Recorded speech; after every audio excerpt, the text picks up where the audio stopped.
नाके की प्रार्थना। पिछले 44 वर्षों से हर महीने के अंतिम शनिवार को यीशु छुड़ाता है सेवकाई के माध्यम से भारत की आशीष के लिए नाके की उपवास प्रार्थना नालुमावड़ी में आयोजित होती आई है, जिसे प्रभु ने वैश्विक बेदारी की आग फैलाने के लिए चुना है। 29 मार्च 2025 को नाके की प्रार्थना परमेश्वर के तंबू नालुमावड़ी में आयोजित की गई। भारत के विभिन्न राज्यों और विदेशों से परमेश्वर के बच्चों की एक विशाल भीड़ राष्ट्रों की बेदारी के लिए उपवास करके और उत्साह से प्रार्थना करने एकत्र हुई। स्तुति आराधना के बाद भाई मोहन सी लाजरस ने भारत के उद्धार और यीशु छुड़ाता है सेवकाई द्वारा समर्थित 1248 मिशनरियों के लिए परमेश्वर की शक्ति का उपयोग होने हेतु बड़े बोझ के साथ प्रार्थना की। आए हुए प्रभु के लोगों ने भी भाई के साथ मिलकर एक मन से प्रार्थना की। कनाडा में सेवकाई कर रहे पास्टर विंसेंट सगायनाथन की बेटी सिस्टर एंजेलिन ने श्रीलंका में अपनी सेवकाई के बारे में बताया, जिसके बाद भाई मोहन सी लाजरस ने सिस्टर एंजेलिन और उनकी सेवकाई के लिए विशेष प्रार्थना की। चेन्नई के जीसस मीट्स मिनिस्ट्रीज के संस्थापक ब्रदर जीपीएस रॉबिन्सन ने अपने परिवार के बच्चों के लिए कैसे प्रार्थना कर सकते हैं, इस विषय में संदेश साझा किया और एकत्र हुए लोगों के लिए आशीष की प्रार्थना की। हम पढ़ेंगे लूका रचित सुसमाचार अध्याय 12 और उसका वचन क्रमांक 52 से 56 तक पढ़ेंगे, क्योंकि अब से एक घर में 5 जन आपस में विरोध रखेंगे, 3 2 से और 2 3 से, पिता पुत्र से और पुत्र पिता से विरोध रखेगा, माँ बेटी से और बेटी माँ से, सास बहू से और बहू सास से विरोध रखेगी। आगे लिखा है, उसने भीड़ से भी कहा, जब तुम बादल को पश्चिम से उठते देखते हो तो तुरंत कहते हो कि वर्षा होगी, और ऐसा ही होता है। और जब दक्षिणी हवा चलती देखते हो तो कहते हो कि लूह चलेगी, और ऐसा ही होता है। हे कपटियों, तुम धरती और आकाश के रूप रंग में भेद कर सकते हो, परंतु इस युग के विषय में क्यों भेद करना नहीं जानते? इस युग के विषय में क्यों भेद करना नहीं जानते? इस युग के विषय में प्रभु के बच्चों, प्रभु यहां बता रहे हैं कि एक घर में 5 लोग होंगे, पर वहां पर बिल्कुल एकता नहीं होगी। 2 एक गुट में होंगे और 3 दूसरे गुट में। पिता और पुत्र का आपस में मेल नहीं बैठेगा, माता और पुत्री का आपस में मेल नहीं बैठेगा। यदि आप लोग गौर से देखो तो पिता और पुत्र के बीच अच्छी समझ नहीं होती है। वैसे ही माता और पुत्री के साथ भी नहीं रह पाएंगी। सास और बहू के बारे में तो कहना ही क्या, ये एक अंतर्राष्ट्रीय समस्या है। तो देखिए, वे सभी बचाए गए होंगे और पश्चाताप किया होगा, वे अच्छी तरह प्रार्थना भी करेंगे, लेकिन फिर भी घर में फूट की भावना प्रबल रहेगी। फूट की भावना, हर कोई अपने आप को धर्मी समझेगा, और प्रभु कहते हैं कि जब तुम बादल को पश्चिम से उठते देखते हो तो कहते हो कि वर्षा होगी, और ऐसा ही होता है। और जब दक्षिणी हवा चलती है तो कहते हो कि लूह चलेगी, और ऐसा ही होता है। हे कपटियों, तुम धरती और आकाश के रूप रंग में भेद कर सकते हो, परंतु इस युग के विषय में क्यों भेद करना नहीं जानते? माता पिता कहेंगे, क्या तुम जानते हो हमारे माता पिता ने हमें कैसे पाला? क्या तुम जानते हो मेरी माँ ने मुझे कैसे पढ़ाया? क्या तुम जानते हो मेरे पिता इतने सख्त थे कि उन्होंने मेरी खाल तक उधेड़ दी? क्या तुम जानते हो मेरे पिता ने मुझे घुटने के बल बिठाकर कैसे कोड़े मारे थे? इतना कहने से पहले ही बच्चे हमें मारने लगेंगे। हम इतने भयानक समय में आज जी रहे हैं। क्या मैं सही कह रहा हूं? सही है ना? आज हर विश्वासी और परमेश्वर के सेवक के लिए सबसे बड़ी चुनौती उनके बच्चे के बारे में ही है। हमें अगली पीढ़ी पर अच्छी तरह ध्यान देना होगा। अगर आप यही कहते रहो कि मैं प्रार्थना करता हूं, मैं बाइबल पढ़ता हूं, मैं प्रभु को खोजता हूं, मैं परमेश्वर का बच्चा हूं, प्रभु मेरा साथ नहीं छोड़ेंगे, और अचानक तुम्हारे घर में कोई संघर्ष आ जाए तो तुम्हें संदेह आ जाएगा।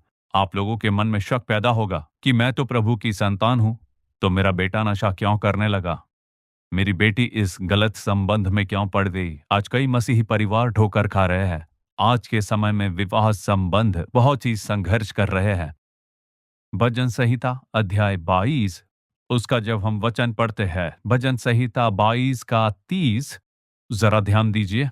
एक वंश उसकी सेवा करेगा, दूसरी पीढ़ी से प्रभु का वर्णन किया जाएगा। तो लिखा है एक वंश उसकी सेवा करेगा, दूसरी पीढ़ी से प्रभु का वर्णन किया जाएगा।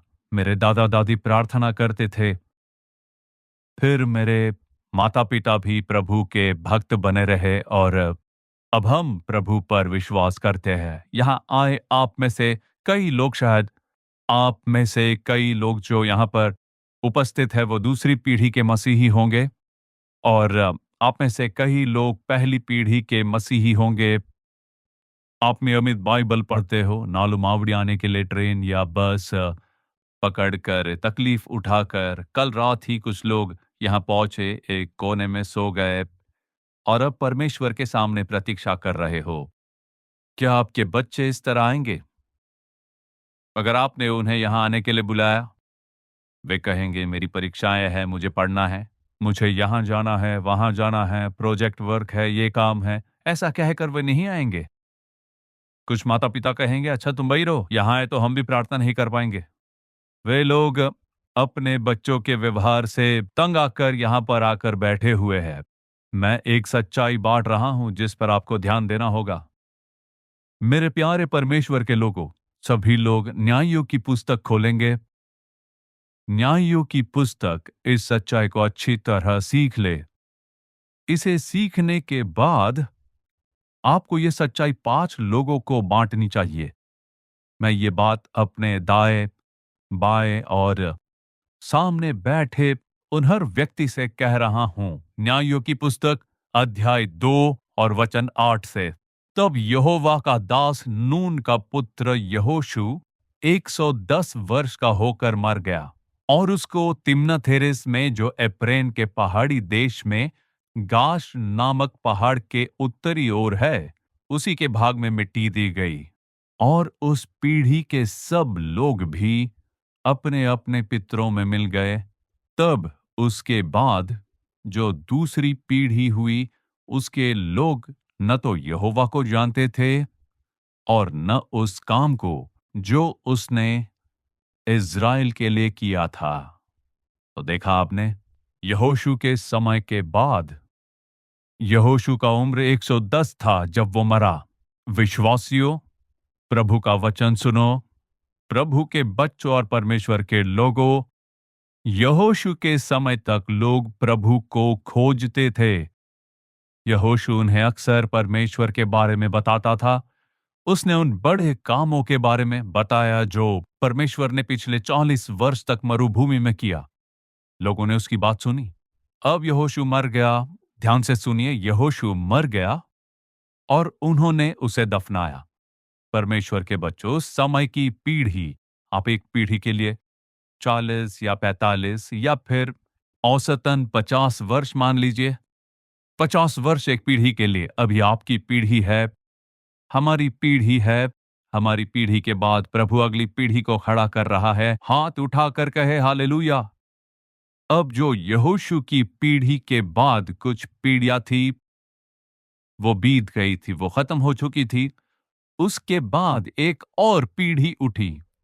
बाइबल उस पीढ़ी के बारे में यूं कहती है, उनके बाद दूसरी पीढ़ी उठ खड़ी हुई जो न यहोवा को जानती थी, न उस काम को जो उसने इज़राइल के लिए किया था। एक और पीढ़ी उठी।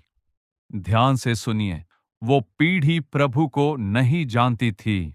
वे नहीं समझते थे कि चमत्कार क्या होता है। आज्ञाओं को पढ़ना नहीं जानते थे, क्योंकि जब वो पीढ़ी उठी जो प्रभु को नहीं जानती थी, तो उन्हें प्रभु के बारे में सिखाने वाला कोई भी नहीं था।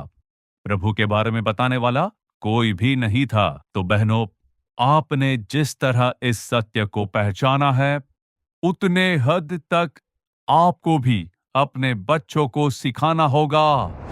यीशु छुड़ाता है सेवकाई के माध्यम से परमेश्वर से चमत्कार प्राप्त करने वालों ने प्रभु की महिमा के लिए अपनी गवाही दी। भाई, आपका नाम क्या है? मेरा नाम है एडविन जयराज। एडविन जबराज।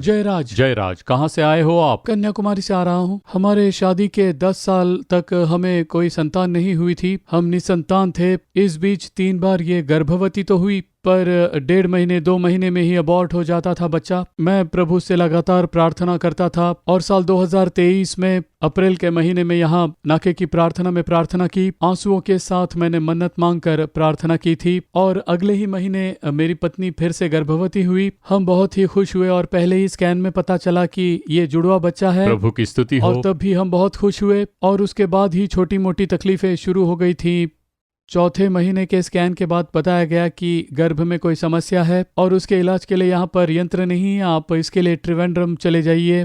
और उसी समय हम त्रिवेंद्रम चले गए। देखिए, ये रात के 2 या 3 बजे होंगे जब हम वहाँ पहुँचे। वहाँ पर इसे एडमिट किया गया। सुबह करीब 7 बजे मैंने यहाँ पर फ़ोन किया और यहाँ एक बहन ने हमारे लिए प्रार्थना की। उन्होंने आंसू बहाते हुए प्रार्थना की। लगभग 15 मिनट उन्होंने हमारे लिए प्रार्थना की और कहा कि प्रभु बच्चों को आशीष देंगे, हर एक संकट से उन्हें बचाएंगे। उसके बाद स्कैन फिर से निकाला गया। 1 हफ्ते तक इनका वहाँ पर इलाज हुआ और फिर हम गांव लौट आ गए।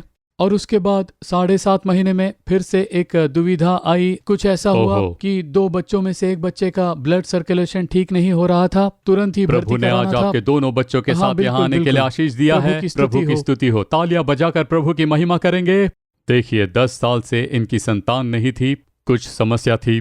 फिर इन्होंने आकर यहाँ पर प्रार्थना की और प्रभु परमेश्वर ने चमत्कारिक रूप से जुड़वा बच्चों का आशीष दिया इन्हें। प्रभु ने बहुत बड़ी कृपा की है। भले ही बीच में समस्या आई हो, पर सारी समस्या को प्रभु ने दूर कर दिया और आज खुशी के साथ यहाँ पर खड़े होने प्रभु ने बड़ी कृपा की है। आमीन। तालियां बजाकर प्रभु की स्तुति करेंगे। मेरा नाम बेंजी है और मैं कन्याकुमारी जिले से आई हूँ। अच्छा, क्या चमत्कार हुआ था? पिछले 2 सालों से मेरे बेटे की जीभ के नीचे एक छाला था। अच्छा, जब हमने डॉक्टर से 2 सलाह साल ली, से? हाँ 2 साल से, तो उन्होंने सर्जरी करवाने की सलाह दी। उन्होंने ये भी कहा कि सर्जरी के बाद भी ये दोबारा हो सकता है। मैंने आओ प्रार्थना करे कार्यक्रम के साथ चमत्कार के दिन प्रार्थना की और 2 दिन बाद जब मैंने जांच की तो छाले का कोई नामो निशान नहीं था। यीशु ने उसे पूरी तरह चंगाई दी तालियां थी। बजाकर प्रभु की स्तुति करेंगे। मेरा नाम मनो है और इनका नाम वरदराजन क्या है। चमत्कार हुआ था आपके लिए? हमारी शादी को 5 साल हो चुके हैं। मैं 2 बार गर्भवती हुई थी, लेकिन गर्भपात हो गया। भ्रूण की धड़कनें नहीं थीं। 25 जनवरी 2023 को हम नाके की प्रार्थना में आए थे। जब हम प्रार्थना के लिए कतार में खड़े थे तो भाई ने कहा कि किसी के साथ गर्भ में 2 बार गर्भपात हुआ है। सर्प की आत्मा ने उसकी कोख को जकड़ रखा है और छोड़ नहीं रहा है। इतना कहने से पहले ही मुझे धक्का लग गया और मैं बेहोश होकर आगे गिर पड़ी। उसी के साथ मेरा सारा दर्द गायब हो गया। 1 फरवरी को उन्होंने हमें प्रार्थना अनुरोध लिखकर प्रार्थना करने को कहा। हमने एक फीडिंग बोतल खरीदी और विश्वास के साथ प्रार्थना की। 7 मार्च को मेरी गर्भावस्था की पुष्टि हुई। परमेश्वर की स्तुति हो, उसने हमारे जीवन में एक बहुत ही बड़ा चमत्कार अपने किया। बच्चे के साथ यहाँ आने के लिए प्रभु हाँ ने भाई। कृपा की है। तालियों के साथ प्रभु की महिमा करेंगे। जब बच्चा पैदा हुआ तो इस बच्चे की धड़कन में समस्या थी।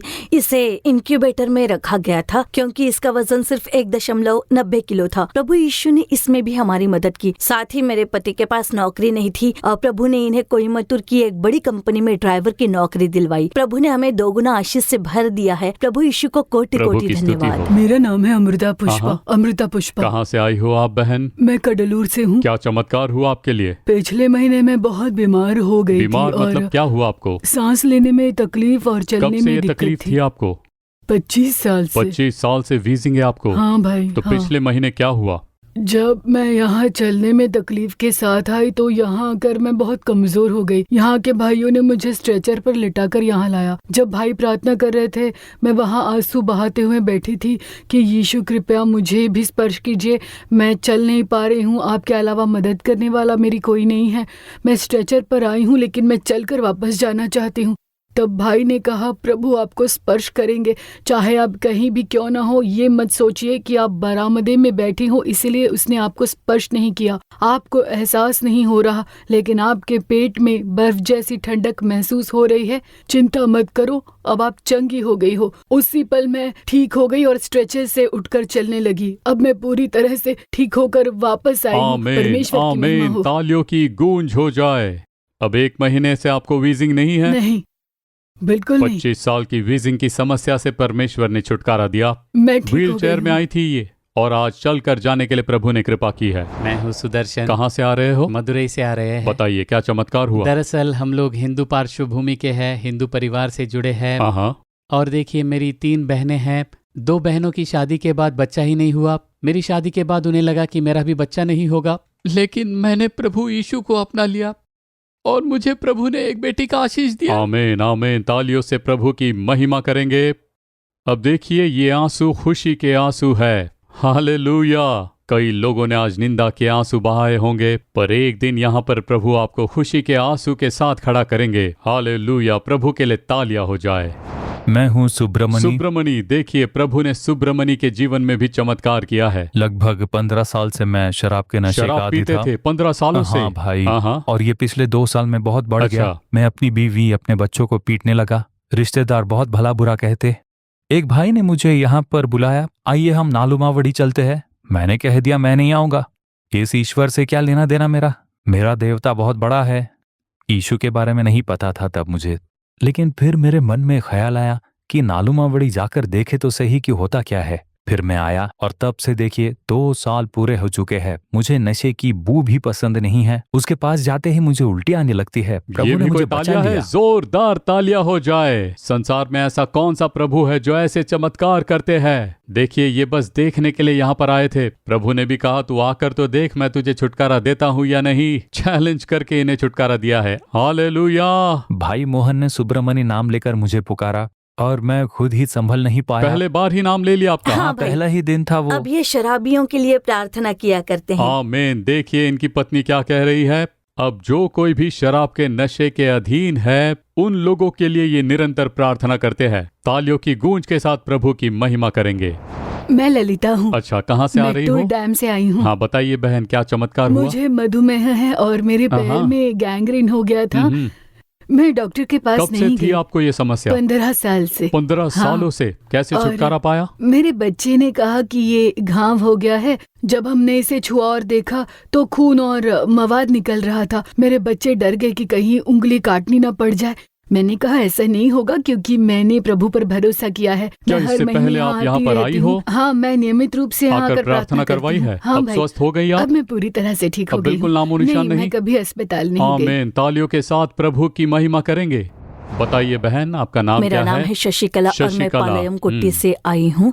मैं पिछले महीने पहली बार नाके की प्रार्थना पहली बार सभा आई में थी आई आप? थी। हाँ भाई, क्या आप पहली बार। मसीही हो या गैर हाँ, मसीही? मेरा उद्धार हुआ अच्छा। है। मैं गुरुवार की प्रार्थना सभाओं में आती थी, लेकिन मैंने क्या नाके की चमत्कार हुआ प्रार्थना आपके में साथ? कभी भाग नहीं लिया था। मुझे बार बार दिल में दर्द होता था, लेकिन मुझे Heart पता problem? नहीं क्यों, मुझे यकीन नहीं, लेकिन मुझे हमेशा दर्द रहता था। मैं लंबे समय से प्रार्थना कर रही थी। प्रार्थना से दर्द कम हो जाता था, लेकिन फिर से आ जाता था। मैंने सोचा अल्सर की समस्या है, इसलिए मैंने ध्यान नहीं दिया। शुक्रवार रात मुझे तेज दर्द हुआ और मैं मौत से डर गई और मैंने प्रार्थना की, यीशु मैं इस दुष्ट आत्मा को डांटती हूँ और प्रार्थना करती हूँ। मैं आपसे नाके की प्रार्थना में मिलने आ रही हूँ। मेरे लिए एक चमत्कार करें। हे प्रभु, मेरे लिए कुछ कीजिए। अब वहाँ भाई मोहन ने हमें खोए हुए आशीषों के लिए प्रार्थना करने के लिए कहा और मैंने भी अपने खोए हुए आशीषों के लिए प्रार्थना की। कहा यीशु, मुझे वो अभिषेक वापस चाहिए जो मैंने खो दिया है।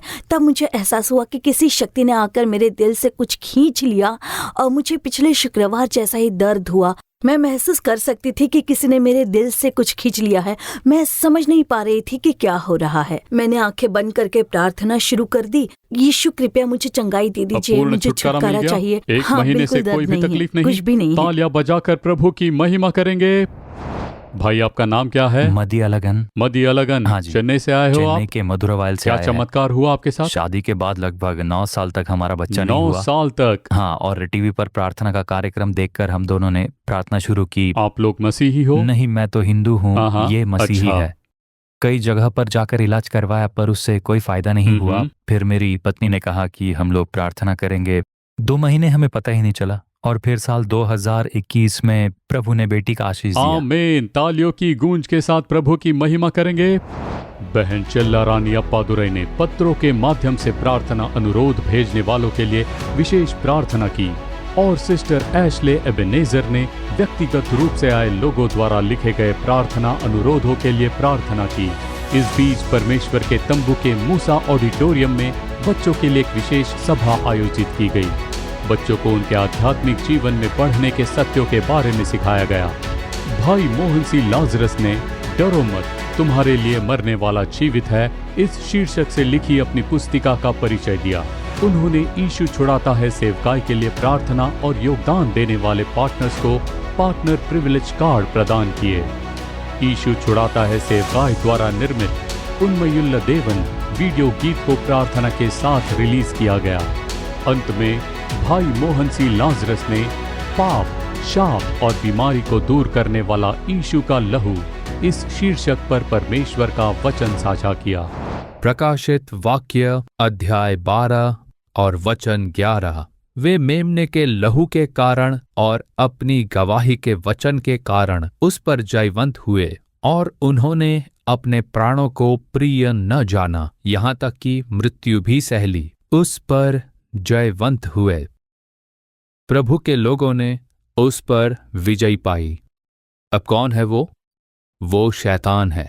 शैतान हमारा शत्रु, वो हमारा वो शत्रु है जो हमसे छिपकर हमारे विरुद्ध कार्य करता है। हमें उस पर विजय पानी चाहिए, यही प्रभु की इच्छा है। हमने बाइबल से सीखा है कि उसने क्रूस पर विजय पाई है। यीशु मसीह ने क्रूस पर शैतान को पराजित किया। उसे शैतान को क्यों पराजित करना चाहिए था? वो सर्वशक्तिमान परमेश्वर है, सिंहासन पर विराजमान, पूरे ब्रह्मांड पर शासन करता है वो। फिर उसे शैतान को क्यों पराजित करना पड़ा? उसने शैतान को अपने लिए नहीं बल्कि आपके लिए और मेरे लिए पराजित किया। हमें उस पर विजय पानी चाहिए, हमें उसे पराजित करना चाहिए, इसीलिए उसने क्रूस पर शैतान को पराजित किया। यीशु मसीह ने हमें शैतान को पराजित करने के लिए एक हथियार दिया है, प्रभु यीशु का लहू। शैतान यीशु के नाम से कांपता है, उसके नाम से और उसके वचन से। प्रभु का वचन 2 धारी तलवार है। प्रभु का वचन तलवार है और हमें उससे शैतान को पराजित करना है। दूसरा, ये हमारी गवाही का जीवन है। ये बहुत महत्वपूर्ण है। आप शैतान को तभी पराजित कर पाओगे जब आपके पास गवाही का जीवन हो। रिश्वत लेने वाला शैतान को पराजित नहीं कर सकता। स्वार्थी जीवन जीने वाला और दूसरों को हानि पहुंचाने वाला शैतान को कभी भी पराजित नहीं कर सकता। ये सच्चाई है। हमें गवाही का एक जीवन जीना चाहिए और तभी हम प्रभु यीशु के लहू का उपयोग करके शैतान को पराजित कर सकते हैं। ये प्रभु का हमारे लिए एक अद्भुत वचन है। तुम्हें विजय पानी चाहिए। तुम मेरे बच्चे हो। मैंने क्रूस पर शैतान को पराजित किया है। क्यों? क्योंकि तुम्हें भी उसे पराजित करना है। वो तुम पर आक्रमण करता रहेगा और तुम्हें हानि पहुंचाने के लिए अनेक प्रकार से कार्य करेगा। प्रभु की यही इच्छा है कि तुम उस पर विजय पाओ पूर्ण रूप से। प्रभु ने हमें उसे पराजित करने का एक हथियार दिया है और वो हथियार है प्रभु यीशु का लहू। यदि आप इसका उपयोग करो तो शैतान को पराजित कर सकते हो। शैतान हमें किन तरीकों से हानि पहुंचाता है? देखिए, वो पाप, श्राप और बीमारी जैसे अनेक तरीकों से लोगों को गुलाम बनाता है और हानि पहुंचाता है। वो लोगों को दुख और वेदना देता है। आपके जीवन में भी ऐसी समस्या हो सकती है। मैं अमेरिका में सेवकाई के लिए गया था। मैंने एक शहर में अपनी सेवकाई पूरी की और वहां खड़ा था। एक भाई मेरे पास आए और उन्होंने मुझसे उनके लिए प्रार्थना करने के लिए अनुरोध किया। मैंने पूछा कि मुझे किस बात के लिए प्रार्थना करनी है, तो उन्होंने कहा कि वो एक विशेष पाप को छोड़ नहीं पा रहे हैं। उन्होंने कहा, मैं जानता हूं कि ये पाप है, मैं इसे छोड़ने की कोशिश करता हूं परंतु कर नहीं पा रहा। मैं रोज कोशिश करता हूं, मैं इसके लिए परिश्रम करता हूं, जानता हूं कि ये मेरे लिए आवश्यक नहीं है, पर मैं ये छोड़ नहीं पा रहा। मुझे छुटकारे के लिए आप प्रार्थना करें, ऐसे उस भाई साहब ने कहा। मैंने कहा ठीक है, मैं आपके लिए प्रार्थना करूंगा, परंतु आपको एक बात पर विश्वास करना होगा। उसी ने अपने आप को हमारे पापों के लिए दे दिया ताकि हमारे परमेश्वर और पिता की इच्छा के अनुसार हमें इस वर्तमान बुरे संसार से छुड़ाए। ऐसे हम गलातियों 1:4 में पढ़ते हैं।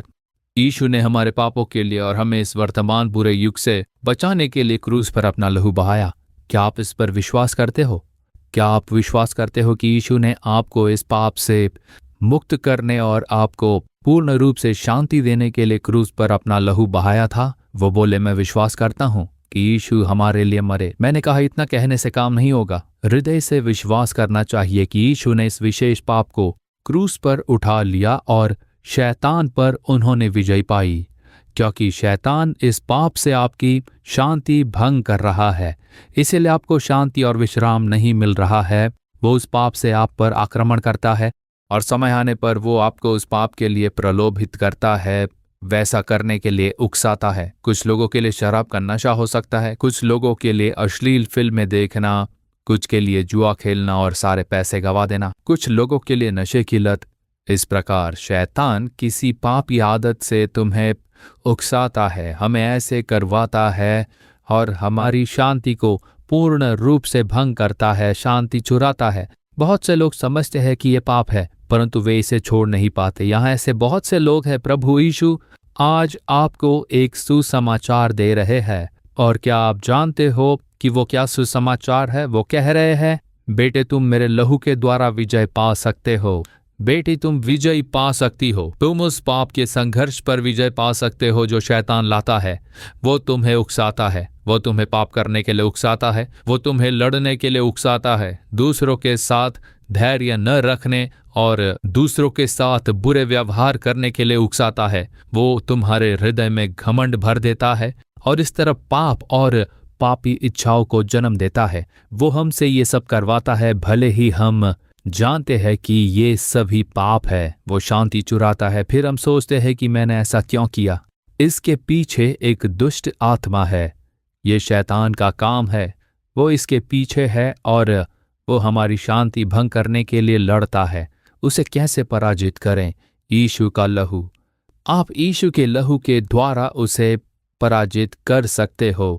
मैंने उस भाई से कहा, आज से जब तुम रात में प्रार्थना करोगे तो कहना, प्रभु मैं आपके लहू के अधीन समर्पित करता हूँ, मैं अपने विचारों को आपके हवाले करता हूँ, मैं अपने शरीर के अंगों को आपके लहू में समर्पित करता हूँ। आपने मेरे लिए जो लहू बहाया है वो मुझे ढक ले, मुझे आपके लहू के सामर्थ्य के नीचे रखिए, तब दुष्ट शैतान मुझे स्पर्श नहीं कर पाएगा।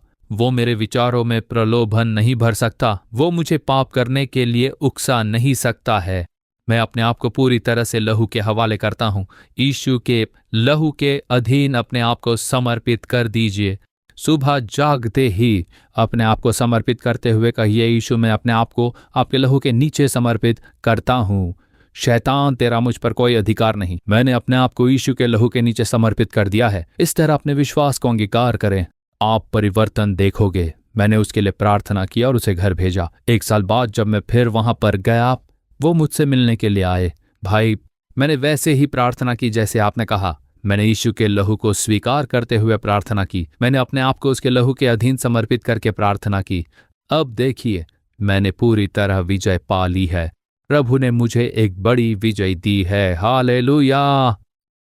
अब जब शैतान कोई संघर्ष लेकर आता है तो कहना शुरू कर दो कि यीशु के लहू में विजय है, यीशु के लहू में विजय है। शैतान, मैं तुझे यीशु के नाम से और उसके लहू की सामर्थ्य से डांटता हूं। मैं अपने आप को यीशु के लहू के अधीन करता हूं। ऐसी प्रार्थना करते ही वो दुष्ट आत्मा, वो संघर्ष दूर हो जाता है। उन्होंने कहा कि मैं पवित्र रखा गया हूं। बहुत ही खुश थे वो। यही वो मार्ग है जो प्रभु ने हमारे लिए रखा है। हमें विश्वास करना चाहिए और उस पवित्रता को धारण करना चाहिए जो उसके लहू से मिलती है। हमें उस विजय को अधिकार में लेना चाहिए जो उसके लहू से आती है। आज आप में से बहुतों को विजय मिलने वाली है। अब तक आपको धोखा देने वाले शैतान का काम नष्ट होने वाला है। आप अपने आप को यीशु के लहू के अधीन करने वाले हो और वो आपको पूरी तरह सुरक्षित रखेगा। इसी तरह एक और भाग है जिस पर शैतान आक्रमण करता है। यदि शैतान को हम पर आक्रमण करना है तो उसे एक विशेष द्वार चाहिए, एक दरवाजा। वो केवल उसी प्रवेश द्वार से प्रवेश करता है। पाप उसके लिए एक प्रवेश द्वार है। यदि हम में पाप है तो वो हम पर आक्रमण करने के लिए प्रवेश कर सकता है। यदि आप अपने आप को यीशु के लहू के हवाले कर दो और उसके लहू से धुल जाओ तो वो अंदर बिल्कुल भी नहीं आ सकता है। वो हमारे पास नहीं आ सकता और नहीं हम पर आक्रमण कर सकता है। वो दूर खड़ा रहेगा, वो दूर से ही आपको धमकाएगा, वो आपके पास नहीं आ सकता है, आपको स्पर्श नहीं कर पाएगा। यीशु का लहू आपकी रक्षा करेगा। अब जो दूसरा है वो है श्राप। जब किसी परिवार पर शाप होता है तो शैतान उसके द्वारा प्रवेश कर सकता है। इसलिए हम गलातियों 3:13 में पढ़ते हैं कि यीशु ने क्रूस पर हमारे शापों को उठा लिया।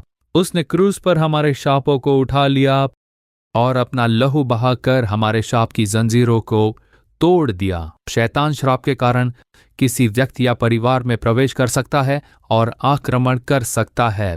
आपको इससे स्पष्ट रूप से समझना चाहिए। यहाँ तक कि कई मसीही परिवार भी शाप से बुरी तरह से प्रभावित है। इसीलिए चाहे आपने कितनी भी प्रार्थना कर ली हो, बीमारी या गरीबी कभी भी दूर नहीं हो रही है, बाधाएं दूर नहीं होती है, शाप ही बाधा लेकर आती है। शैतान शाप के द्वारा प्रवेश करता है और आपके आशीषों को बिगाड़ता और प्रभावित करता है। इसीलिए शैतान शाप के द्वारा प्रवेश कर सकता है। यही कारण है कि यीशु क्रूस पर शाप बन गए थे। यदि आप बाइबल को ध्यान से देखो तो पाओगे, जब किसी व्यक्ति को क्रूस पर चढ़ाया जाता है तो वे उसके हाथों और पैरों में कील ठोकते हैं, वे उसके पूरे शरीर पर कोड़े मारते हैं, लेकिन वे कभी भी उसके सिर पर कांटों का मुकुट नहीं रखते। यदि आप इतिहास में देखो, आप यीशु के अलावा किसी और को नहीं देखोगे जिसके सिर पर कांटों का मुकुट रखा गया हो। केवल यीशु के लिए ही कांटों का मुकुट उनके सिर पर रखा गया। चूंकि यीशु ने स्वयं को राजा घोषित किया था, सैनिकों ने यीशु का अपमान करना चाहा। उन्होंने कांटों से एक मुकुट बनाया और उसे यीशु के सिर पर रखकर उनका मजाक उड़ाया। उन्हें सिर पर मारा गया, लेकिन ये मनुष्य की ओर से नहीं था बल्कि परमेश्वर की योजना थी। अब देखिए ये कांटे किसे दर्शाते हैं? वो शाप को दर्शाते हैं। जब आप बाइबल में उत्पत्ति की किताब अध्याय 1 और 2 पढ़ते हो, जब परमेश्वर ने संसार की रचना की, उन्होंने मनुष्य के लिए आवश्यक हर एक चीजों को बनाया। उन्होंने सुंदर पहाड़, नदियां, बाग, फलदार और फूलदार पेड़ बनाए थे। उन्होंने सब कुछ बनाया, लेकिन उन्होंने कभी भी कांटे नहीं बनाए थे। आपने इस पर गौर किया होगा।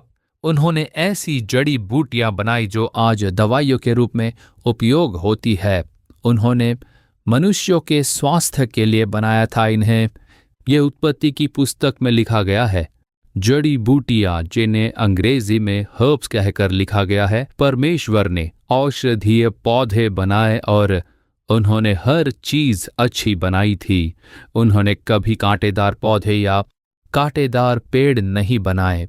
3 अध्याय में चूंकि मनुष्य ने पाप किया और शैतान को स्थान दिया, पृथ्वी शापित हो गई। तब ही परमेश्वर ने कहा, वो तुम्हारे लिए कांटे और ऊंट कटारे उत्पन्न करेगी। कांटे शाप से उत्पन्न हुए। कांटे शाप को ही दर्शाते हैं। इसीलिए कांटों को हमेशा शाप के रूप में देखा जाता है। अगर आप किसी से पूछते हो कि आप कैसे हो, वे कहते हैं कि मैं तो कांटों पर चल रहा हूँ, मैं किसी भी और हिल नहीं पा रहा हूँ, इस ओर भी तकलीफ है, उस ओर भी तकलीफ है, ऐसा लगता है कांटा है, मैं संघर्ष कर रहा हूँ, जैसे कांटों के बीच में फंसा हूँ।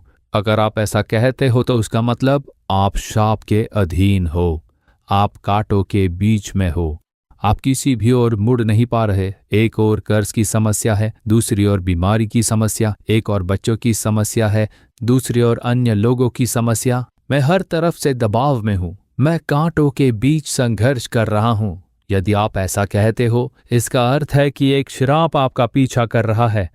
इसका कारण क्या है? कुछ लोग इसे नहीं जानते। ये शाप आपके पूर्वजों के पाप के कारण हो सकता है। ये पीढ़ीगत शाप है। आपके दादा दादी या नाना नानी ने कोई पाप किया होगा, कोई ऐसा पाप जो आपके पूर्वजों ने किया, वो आपका पीछा कर रहा होगा। मूर्ति पूजा, जादू टोना और मनुष्य पूजा ये शाप लेकर आती है। ऐसा ही कोई पाप आपका पीछा कर रहा होगा और लगातार आप पर छाया है। या हो सकता है आपने किसी को चोट पहुंचाई हो तो वो शाप बन सकता है। देखिए, सभी पाप शाप नहीं लेकर आते, केवल कुछ पाप है जो शाप में बदलते हैं। जो चीजें शाप लेकर आती है वे बाइबल में साफ साफ लिखी है। प्रभु ने व्यवस्था विवरण अध्याय 28 में शापों के बारे में बहुत स्पष्ट रूप से लिखा है। अन्यायपूर्ण कमाई, अत्यधिक मुनाफा और इनसे मिली जुली चीजें शाप लेकर आते हैं। माता पिता के दिल को दुख देना, दूसरों का अपमान करना, निंदा करना, दूसरों की अच्छी चीजें छीनना और धोखा देना, विधवाओं को सताना और उन्हें रुलाना, ये सारे ही शाप को लेकर आते हैं, शाप को लाते हैं ये। इसीलिए आपके परिवार में ऐसा कुछ हुआ होगा जिसकी वजह से श्राप 4 पीढ़ियों तक पीछा करता है। परमेश्वर का वचन निर्गमन अध्याय 20 और वचन 5 और अध्याय 34 के 7 में ये लिखा हुआ है, मैं 3री और 4थी पीढ़ी तक दंड दूंगा। इसका मतलब कि वो शाप 4 पीढ़ियों तक उनका पीछा करेगा। तुम नहीं जानते कि तुम्हारे पूर्वजों ने कौन से पाप किए जिससे प्रभु अप्रसन्न हुए हैं। वो शाप के रूप में जारी रह सकता है। कुछ परिवारों में ये बीमारी के रूप में प्रभाव डालता रहेगा, कुछ अन्य परिवारों में यह गरीबी के रूप में प्रकट हो सकता है, कुछ परिवार में ये अवसाद या मृत्यु के रूप में आएगा। बिना किसी कारण के कई मौतें हो सकती है उस परिवार में। कुछ परिवारों में उनके द्वारा किया गया कोई भी काम सफल नहीं होगा, उन्हें कोई लाभ नहीं दिखेगा, उन्हें केवल हानि होगी। निंदा और शर्म, ये सोचना कि हम इस संसार में क्यों जी रहे हैं, ये सभी शापों के कुछ परिणाम है। आप इस तरह की चीजों से पीड़ित हो सकते हैं। मैं आपको एक सुसमाचार बताना चाहता हूं। आप मेमने रूपी प्रभु यीशु मसीह के लहू से शाप को तोड़ सकते हो। शैतान उस शाप के माध्यम से कार्य कर सकता है। शैतान जान लेता है कि किसी परिवार में पाप है, वो उसके द्वारा प्रवेश करता है। A gateway for the devil is the curse। यदि शाप है तो शैतान उसके माध्यम से प्रवेश कर सकता है, तो उस द्वार को बंद करने की आवश्यकता है। यदि हमें यीशु के लहू से शैतान पर विजय पानी है और अपने आप को और अपने परिवार को यीशु के लहू में समर्पित करना है, तो उस शाप की बेड़ियां टूट जाएंगी। केवल मसीह के लहू के द्वारा ही हम शाप की जंजीरों को तोड़ सकते हैं। शाप की बेड़ियां केवल यीशु मसीह के लहू से ही टूट सकती है। इसके लिए आपको कहना चाहिए, हे प्रभु, हमारे परिवार पर जो शाप की बेड़ियां हैं वे यीशु के लहू से टूट जाएं, उन्हें तोड़ दिया जाए, शाप की जंजीरें हटा दी जाए। जब आप उसके लहू पर विश्वास करते हैं और उसका अंगीकार करते हैं तो शाप का बंधन टूट जाएगा, और एक बार वो बंधन टूट जाने पर आपकी सभी बीमारियां गायब हो जाएंगी। मैंने कई सभाओं में ये देखा है, जैसे ही वो आत्मा जो शाप के माध्यम से कार्य कर रही थी चली गई, बीमारियां गायब हो गईं। कैंसर, टीबी और अस्थमा जैसी बीमारियां चली जाएंगी। कुछ लाइलाज बीमारियां जो श्राप के कारण होती है वे तुरंत गायब हो जाती है। जैसे ही श्राप की जंजीर चली जाती है, उसके कारण हुई बीमारियां भी साथ में चली जाती है। शाप के कारण हुई गरीबी और कर्ज भी चला जाएगा। परिवार में आशीष भर जाएगी। प्रभु शाप को आशीष में बदल देते हैं। शाप आशीष बन जाता है। आपने जो कुछ खोया है वो आपको वापस मिल जाएगा। सभी बंद दरवाजे खुल जाएंगे, बीमारियां परिवार से चली जाएंगी, गरीबी दूर हो जाती है और उसके बाद आपके परिवार में आशीष होगी। आपको उसकी रक्षा करनी है। आपको खुद को यीशु के लहू में समर्पित करना होगा और अपने आप को सुरक्षित रखना होगा, तब आप पर वो आशीष बनी रहेगी। अगर आप फिर से पाप करने लगते हैं तो शाप भी फिर से पीछा करने लगेगा। इसीलिए आपको बंधनों के टूटने के लिए और शाप के लिए कोई स्थान न देने के लिए प्रार्थना करनी चाहिए। मैंने कई लोगों को देखा है जो इस तरह संघर्ष करते हुए छुटकारा पा गए, छुटकारा मिल गया उन्हें। जब कुछ परिवार आते हैं जो शाप से प्रभावित होते हैं, वो कहते हैं हमारे घर में कुछ अच्छा नहीं, कोई आशीष नहीं आ रही है परिवार में, कुछ भी समृद्ध नहीं हो रहा है। बच्चे 30 साल से अधिक उम्र के हो गए, उनकी शादी नहीं हो रही। सब कुछ असफलता और निराशा से भरी है। घर में हानि और कर्ज की समस्याएं हैं, बीमारी के बाद बीमारी। मैंने ऐसे कई लोगों से मुलाकात की है। मैं उन्हें केवल एक चीज बताता हूं, वो है यीशु का लहू। कलवरी के क्रूस को देखो। यीशु ने आपके और आपके परिवार के लिए क्रूस पर शाप को उठा लिया था। कहिए, यीशु, मैं विश्वास करता हूं कि आप मेरे लिए शाप बन गए थे। मैं विश्वास करता हूं कि इस शाप से मुझे छुड़ाने के लिए आपका लहू बहाया गया था। मैं अपने आप को और अपने परिवार को आपके लहू में समर्पित करता हूं। ये शाप की बेड़ियां यीशु के लहू से टूट जाए। जैसा ही उन्होंने ऐसे अंगीकार किया और प्रार्थना की, वो दुष्ट आत्मा जो उनमें थी भाग गई। ये एक छिपी हुई आत्मा है। यह आत्मा किसी परिवार से छिपकर कार्य करती है। आप इसे शैतान की आत्मा के रूप में नहीं देख सकते। ये बाहर से दिखाई नहीं देगी, लेकिन ये वही होगी जो ये सब करती है। जैसे ही वो आत्मा चली जाती है, आपके मन में और शरीर में छुटकारा होगा और आपके परिवार में परिवर्तन आ जाएगा। आज यीशु के लहू से आपकी श्राप की सभी जंजीरें टूटने वाली है। आज श्राप के कारण हुई बीमारियां आप में से कई लोगों में से निकल जाएगी। शैतान अपने आप भाग खड़ा होगा, वो आत्मा जो शाप के माध्यम से कार्य करती है। अब जो तीसरा है वो है दोष। मसीही इसका अधिक उपयोग नहीं करते हैं, लेकिन हिंदू जन इसका उपयोग करते हैं। दोष, इसे कोई दोष है, इसे सर्प दोष है, इसलिए उसके कोई संतान नहीं है, ऐसा कहते हैं। उसे कोई दोष था और उसके जन्म का समय अच्छा नहीं है, उसकी कुंडली ठीक नहीं है, उसके राशि चक्र भी संरेखित नहीं है।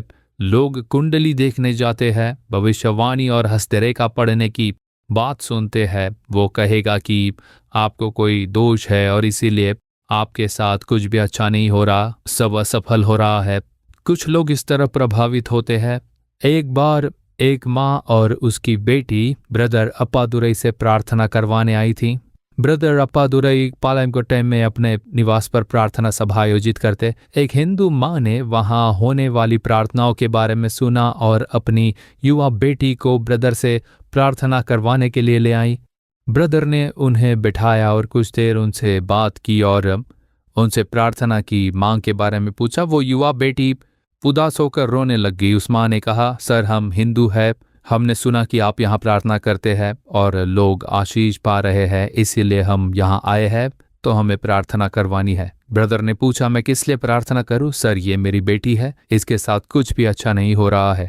इसने पढ़ाई पूरी कर ली लेकिन नौकरी नहीं मिलती। नौकरी न मिलने पर मैंने इसे उच्च शिक्षा के लिए भेजने की कोशिश की, लेकिन कुछ भी काम नहीं बना। कुछ तो रुकावट है, घर पर बैठी रहने के कारण मैं इसे काम पर भेजना चाहती थी। सब कुछ असफल रहा, सब कुछ फेल हो रहा है, कुछ ठीक नहीं हो रहा, कहीं भी नौकरी नहीं मिल रही है। नौकरी न मिलने पर मैंने इसकी शादी करने की कोशिश की, वो भी बिल्कुल नहीं हो पा रही है। ऐसा लगता है कि कुछ होने को है, लेकिन आखिरी समय में बात कुछ बन नहीं पाती है। यह बात सुनकर वो बेटी जोरों से रोने लग गई। वो बहुत दुखी होकर रोने लगी। ब्रदर ने उससे पूछा कि बेटी, तुम क्यों रो रही हो? तुम इतनी परेशान क्यों हो? वो, अंकल, बात यह है कि सब मुझे अभागी कहते हैं।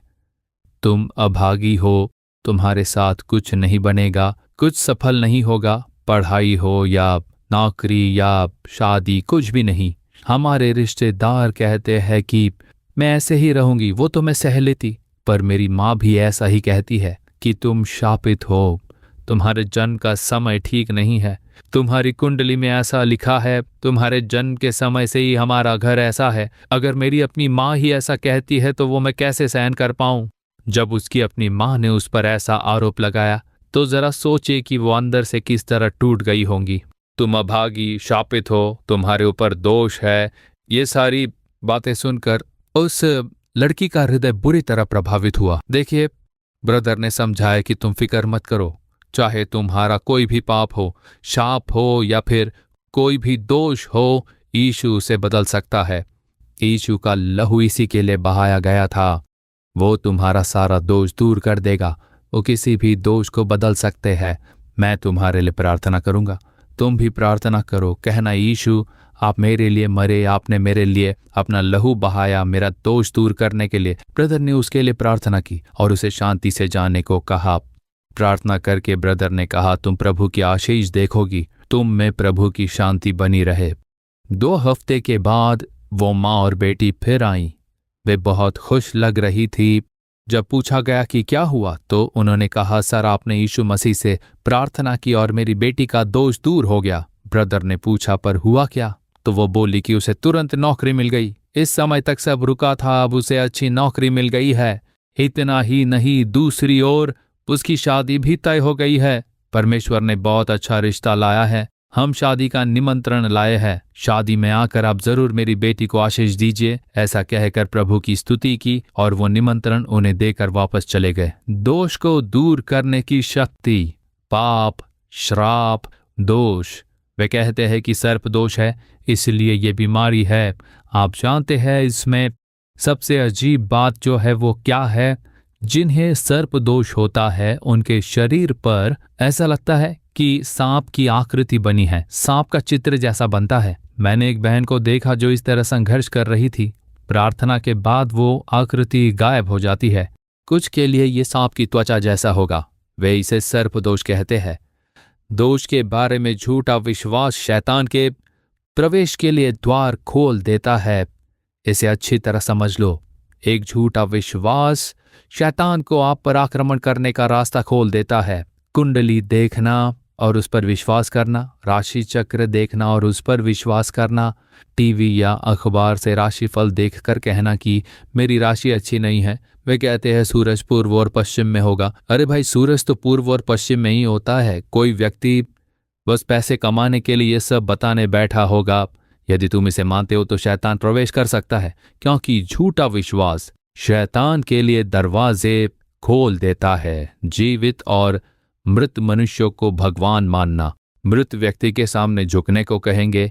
जब मैं छोटा था मेरी दादी मुझे मेरे मृत दादाजी के तस्वीर के सामने झुकने को कहती थी कि दादाजी से प्रार्थना करो, दादाजी सब कुछ करेंगे।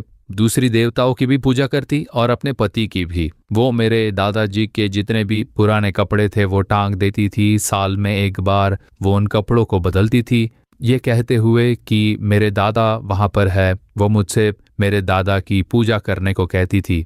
तो ऐसी बातों को हम क्या कह सकते हैं? अज्ञानता। दरअसल ये सभी झूठे विश्वास है। उसके बाद जब हमने यीशु को ग्रहण किया तो मेरी दादी ने खुद ही सब कुछ जाकर फेंक दिया। हमें कुछ नहीं चाहिए, केवल यीशु काफी है। बस न तुम्हारी दादी और न ही तुम्हारे दादा तुम्हें आशीष दे सकते हैं। इसे अच्छी तरह जान ले। जब कोई मर जाता है उसके बाद वे कभी वापस आकर आशीष नहीं दे सकते। इसे समझ लीजिए, ये एक झूठा विश्वास है। ये शैतान को आप पर आक्रमण करने का रास्ता खोलेगा। झूठे विश्वासों को स्थान मत दीजिए। एक मृत व्यक्ति आपकी कभी मदद नहीं कर सकता है। मनुष्य के लिए एक बार मरना और फिर न्याय होना नियुक्त है। ये झूठा विश्वास है कि मृत व्यक्ति आकर आपकी मदद करेंगे। भले ही कोई कह दे कि आपको दादा या दादी की पूजा करनी चाहिए, ये शैतान को आप पर आक्रमण करने के द्वार खोल सकता है। ये झूठी मान्यता है, झूठा विश्वास है। इसे स्थान मत दीजिए। यदि कोई व्यक्ति मर जाता है तो बस उसे कब्र में दफना दिया जाता है। उसके बाद उनके बारे में कुछ नहीं, सब खत्म। जो मरा और फिर से जी उठा वही प्रभु है। केवल वही तुम्हें आशीष दे सकता है। जो मरा और फिर से जी उठा वो यीशु है।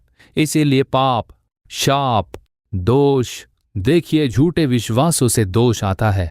मनुष्य को इन सब से छुड़ाने के लिए ही यीशु ने क्रूस पर अपना लहू बहाया था। चूंकि शैतान इन सब का उपयोग कर मानव जाति को सताता है, यीशु ने कलवरी के क्रूस पर अपना लहू बहाया था। सबसे पहले उन्होंने गतसमनी के बगीचे में अपना लहू बहाया। लूका 22:44 कहता है, वो अत्यंत संकट में व्याकुल होकर और भी हार्दिक वेदना से प्रार्थना करने लगा और उसका पसीना मानो लहू की बड़ी बड़ी बूंदों के समान भूमि पर गिर रहा था। उनकी रक्तवाहिकाएं फट गई और लहू उसके पसीने की ग्रंथियों से बहने लगा। उसने पहले गतसमनी के बाग में अपना कीमती लहू बहाया। दूसरा, वे उसे राज्यपाल के महल में ले गए। पिलातूस ने उसे कोड़े लगवाने और क्रूस पर चढ़ाने की आज्ञा दी। उस अधिकारी के महल में एक स्थान था जहां वे अभियुक्तों को कोड़े लगाते थे। और जानते हैं उस जगह का नाम क्या था? उस जगह को एंटोनिया फोर्ट कहते हैं। वहीं पर यीशु को कोड़े लगाए गए थे। वही उस स्थान पर उस महल में प्रभु यीशु का लहू फिर से बहाया गया। फिर उन्होंने उस पर एक भारी क्रूस रखा। यह लकड़ी का क्रूस था जिसका वजन लगभग 150 किलोग्राम का था और यीशु को यरूशलेम की सड़कों पर इसे ढोना था। सैनिकों ने उसे घसीटा। जहां जहां उसे घसीटा गया वहां वहां उसका लहू टपक रहा था, क्योंकि उसकी पीठ कोड़ों से फट चुकी थी। अब वो गुलगुता आ पहुंचे थे। इसे खोपड़ी कहते हैं। ये दरअसल हमारी खोपड़ी के आकार जैसा दिखता है। ये खोपड़ी के आकार का एक पहाड़ है। ये आज भी यरूशलेम में है। उन्होंने उसे वहां क्रूस पर चढ़ा दिया। उसके हाथों और पैरों में कीलें ठोकी गई। उन्होंने लकड़ी के क्रूस को सीधा खड़ा कर दिया था। अब यीशु को देखिए, उन्होंने उसके सिर पर कांटों का मुकुट रखा। इतना ही नहीं, उस कांटों के मुकुट को धंस दिया गया और छड़ी से पीटा गया। कांटों ने उसके सिर को छेद दिया और उसका चेहरा लहू से लथपथ था। उन्होंने उसकी दाढ़ी खींची और उसे यातनाएं दी। उसका चेहरा पूरी तरह सूज गया था। उसका रूप पूरी तरह बदल गया था। सुंदर यीशु क्रूस पर एक विचित्र व्यक्ति के रूप में लटके हुए थे। उसकी न तो कुछ सुंदरता थी और न ही रूप, जैसे यशाया 53 के 2 में लिखा है। उसके पैरों से लहू बह रहा था क्योंकि उनमें कीलें ठोकी गई। उसका पूरा शरीर जख्मी हो चुका था। उसके सिर से लेकर पैरों तक क्रूस से लहू टपकता जा रहा था। उसके हाथों से लहू बह रहा था क्योंकि उनमें कीलें ठोकी गई थी। उसके दोनों हाथों से लहू, क्रूस पर लहू टपक रहा था। जब एक स्वस्थ व्यक्ति को क्रूस पर चढ़ाया जाता है तो वो 11 घंटे तक जीवित लटका रहता है और फिर मरता है। यदि उसका लहू निकल गया, मतलब उसके शरीर से सारा लहू निकलते ही वो मर जाएगा। तो जैसे जैसे उसका लहू बहता है वो धीरे धीरे अपने प्राण त्याग देता है। दर्द सहने के लिए वे उसे सिरके का पेय देते थे, जिससे बेहोशी की हालत में उन्हें दर्द का एहसास नहीं होता था। जैसे हमें सर्जरी से पहले एनेस्थीसिया दिया जाता है, अगर उन्हें एनेस्थीसिया दिया गया तो उन्हें ज्यादा दर्द महसूस नहीं होगा। इसीलिए क्रूस पर लटके हुओं को कड़वा सिर का पेय दिया करते थे। लेकिन यीशु ने इसे लेने से इनकार कर दिया। उन्होंने इसे स्वीकार नहीं किया। उन्होंने अपने स्वस्थ शरीर में सारा दर्द सहा। उन्होंने हमारा दर्द एनेस्थीसिया के साथ नहीं सहा, बल्कि अपने शरीर से उन्होंने इसे स्वयं पर ले लिया था। यीशु केवल 6 घंटे तक क्रूस पर लटके रहे, केवल 6 घंटे। इसीलिए सैनिक बहुत ही हैरान हो गए थे, ये सोचकर कि वो इतनी जल्दी कैसे मर गया। वो तो एक स्वस्थ युवक लगता है, वो ऐसे नहीं मर सकता। शायद उसे बेहोश कर दिया गया है। इसकी जांच के लिए एक सैनिक ने भाला लिया और उसके पंजर में भेद कर देखा। जब उसने यीशु के पंजर में भाला भेदा, बाइबल कहती है लहू और पानी निकला।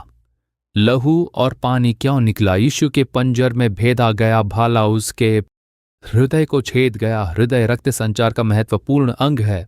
वहीं से रक्त पूरे शरीर में बहता है। जैसे ही भाले ने उसके हृदय को छेदा, आखिरी बूंद लहू भी निकल गया। उसके बाद कोई लहू नहीं था। आखिरी बूंद लहू उसके हृदय से निकला, फिर केवल पानी ही बचा था। इसीलिए अंत में लहू और पानी उनके शरीर से निकला। उन्होंने हमारे लिए क्रूस पर अपने लहू की आखिरी बूंद तक बहा दी। उन्होंने इतना लहू क्यों बहाया? पापों की क्षमा केवल लहू से ही प्राप्त कर सकते हैं। यीशु का लहू पापों का प्रायश्चित है। यीशु का लहू श्राप का प्रायश्चित है। यीशु का लहू ही दोष का प्रायश्चित है। आप उस लहू से ही शैतान पर विजय पा सकते हैं। आप उसके कामों को नष्ट कर सकते हैं, क्योंकि ये एक पवित्र लहू है। यीशु मसीह निर्दोष है। उन्होंने एक पवित्र जीवन जिया। यीशु ने अपना निर्दोष और बेदाग लहू बहाया और इसीलिए उनके लहू में शक्ति है, सामर्थ्य है। आज भी अगर आप उनके लहू का अंगीकार करें और प्रार्थना करें, आपके पाप शाप सभी दूर हो जाएंगे। आपके दोष मिट जाएंगे। इनके माध्यम से काम करने वाली दुष्ट आत्माएं और शैतान की शक्ति नष्ट हो जाएगी। बीमारियां, गरीबी दूर होंगी। आशीष बरसने लगेंगी। इसीलिए हम उनके लहू का स्वीकार करके, उसका अंगीकार करके प्रार्थना करेंगे। आइए सभी खड़े हो जाए। आप सभी अपना दाहिना हाथ उठाएं। जो लोग कहते हैं कि प्रभु ने आपसे बात की है, अपना दाहिना हाथ उठाएं, आंखें बंद करके कहे, यीशु तेरे लहू के लिए धन्यवाद, मेरे लिए बहाए गए तेरे लहू के लिए धन्यवाद, मेरे पाप और श्राप के लिए बहाए गए तेरे लहू के लिए धन्यवाद परमेश्वर, मेरे पाप, शाप और दोष को दूर होने के लिए बहाए गए तेरे लहू के लिए धन्यवाद प्रभु यीशु। उनके लहू के लिए प्रभु को धन्यवाद दीजिए। उनके लहू की शक्ति हमारे बीच में इस समय प्रकट हो रही है। यीशु के लहू की शक्ति आज भी हमारे बीच प्रकट हो रही है।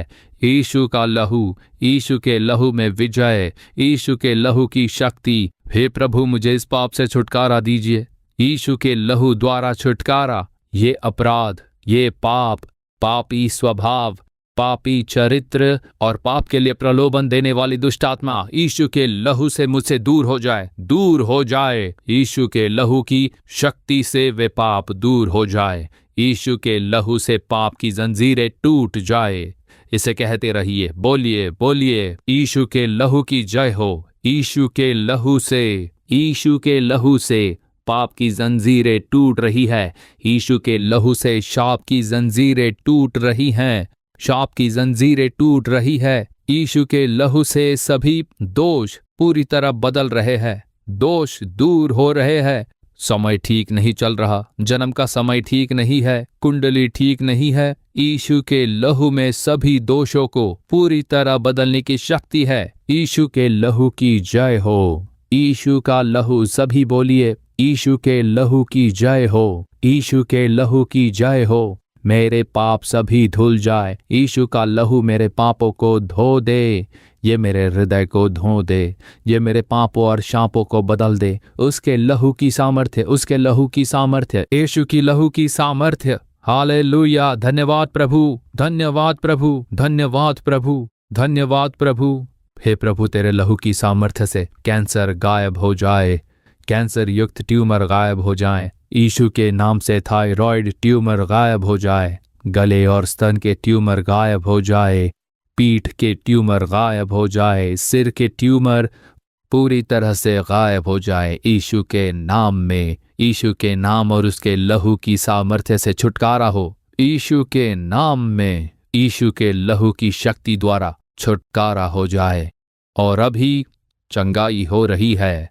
हे प्रभु, जीभ की जंजीरें ढीली हो जाए। यीशु के नाम में बहरे और गूंगेपन की आत्मा दूर हो जाए।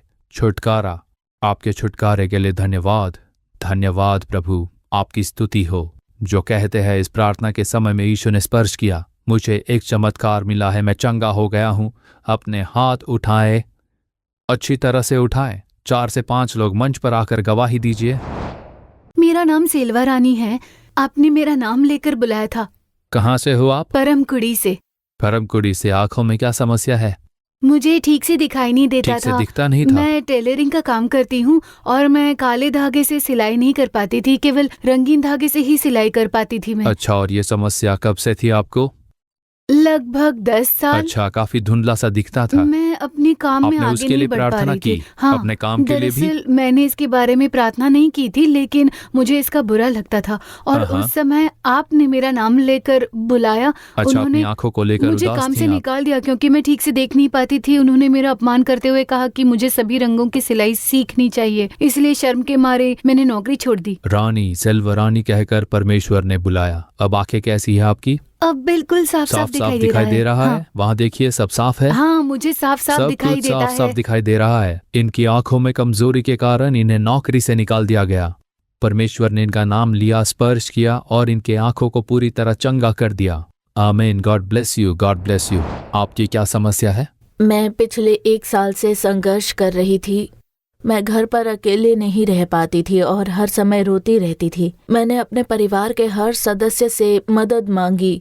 मैं यहाँ भी रोती हुई आई थी और कह रही थी कि मुझे पूर्ण छुटकारा पाकर ही यहाँ वापस जाना है, वरना मैं अपने घर नहीं लौटूंगी। आपने मेरा नाम लेकर कहा, रूबी, तुम्हारी सारी श्राप की जंजीरें टूट गई हैं। मुझे नर्वस समस्या थी, जिसने मेरी दृष्टि को प्रभावित किया था। आपने पहले भी मेरा नाम लेकर कहा था कि प्रभु मुझे नर्वस समस्या से मुक्ति मिल रही है। आज प्रार्थना के समय मैं बैठ भी नहीं कहाँ पा से रही हो थी। आप? मुझे बहुत तकलीफ हो रही थी। कहाँ से मैं आई बहुत हो? पीड़ा में थी। मैं उसीलम पट्टी से हूँ। उसिलम पट्टी से रूबी। दुष्ट आत्मा का संघर्ष, नसें भी बुरी तरह प्रभावित हो गई, आंखों की समस्या थी। परमेश्वर ने इस बेटी का नाम लेकर बुलाया, छुटकारा दिया और नसों में की समस्या को दूर कर दी। अब पूर्ण छुटकारा है, दुष्ट आत्मा से छुटकारा। तालियों से प्रभु की महिमा करेंगे। Thank you Jesus, God bless you. 6 महीने से मैं ठीक से चल नहीं पा रहा था। यहाँ आज प्रार्थना के बाद मैं ठीक से चल पा रहा हूँ। कहाँ से आ रहे हो आप? बैंगलोर से। बैंगलोर से? हाँ। आपका नाम क्या है? सुकुमारन। सुकुमारन। आप पहले चल नहीं पाते थे, चलने में हाँ, समस्या पैरों थी। में काफी अब तकलीफ ठीक थी। से चल पा हाँ, रहे हो? ठीक हूँ। चलकर बताइए जरा, तेजी से चलिए। क्या बात है, बहुत ही तेजी से चल रहा है ये।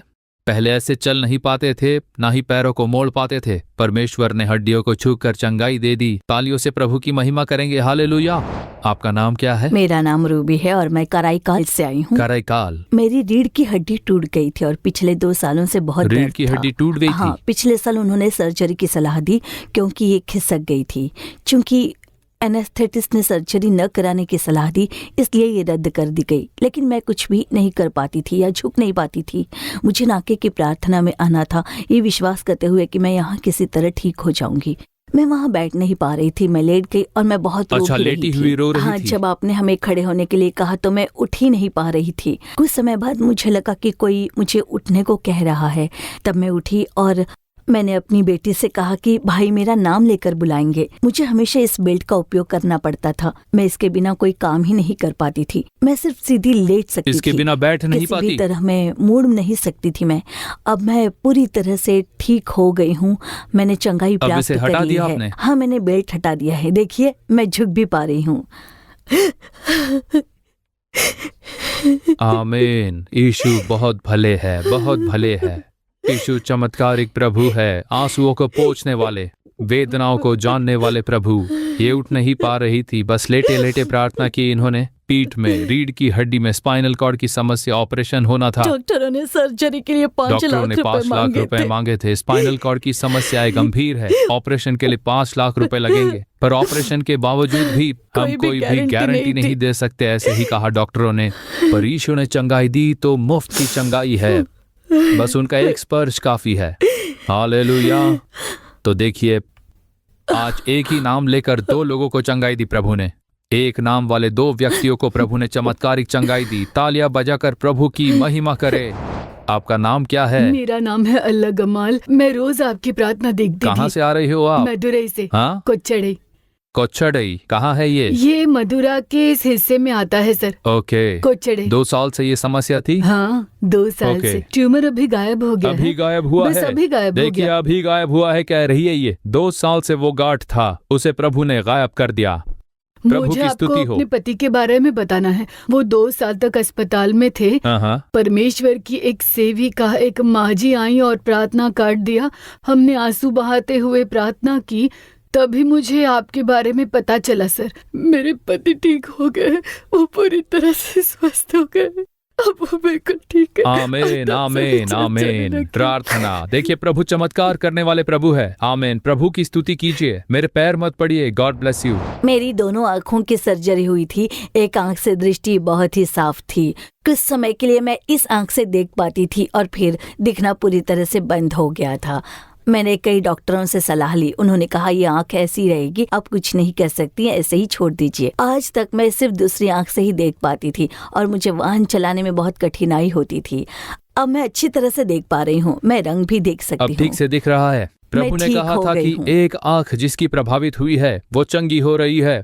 1 साल से इनकी एक आंख प्रभावित हुई थी। डॉक्टरों ने कह दिया कि एक आंख से ही आप देख पाओगी, इस दूसरे आंख का कुछ नहीं कर सकते। हाँ। पर यीशु ने देखिए इनके आंखों को चंगाई दे दी। प्रभु के लिए तालियां हो जाए। आमीन। God bless you, God bless you. 10 साल से किस तरफ? दाईं तरफ। दाई ओर, दाई तरफ, हाँ। दाई हाथ। इस तरफ सिर से पैर तक दर्द होता था। मैं दर्द होता कुछ था? भी नहीं कर पाती थी। मैं यहाँ प्रार्थना के लिए भी बैठ नहीं पाती थी। मुझे पैर फैलाकर बैठना पड़ता था। मैं बहुत संघर्ष क्या करती डॉक्टरों ने थी। कहा कि लकवे की बीमारी है? डॉक्टरों ने कहा कि रीढ़ की हड्डी में कुछ खराबी है और सर्जरी नहीं की जा सकती। मुझे जीवन भर इसके साथ ही रहना अच्छा। होगा। डॉक्टरों ने ऐसा कहा था। आज तो जब आज मैं क्या वहाँ हुआ खड़ी यहाँ? थी तो मैंने खुद की जांच की। जब मैंने प्रार्थना की तो मुझे लगा जैसे कोई मुझे धकेल रहा है, मानो कोई मेरे ऊपर बैठा है, और अब पूर्ण छुटकारा है। 10 साल से दाई तरफ हाथ पैर और ये बाजू प्रभावित हो गया। डॉक्टरों ने कह दिया कि इसके आगे हम कुछ भी नहीं कर सकते। यीशु ने इन्हें स्पर्श करके चंगाई दे दी। हाथ को ऊपर उठाइए।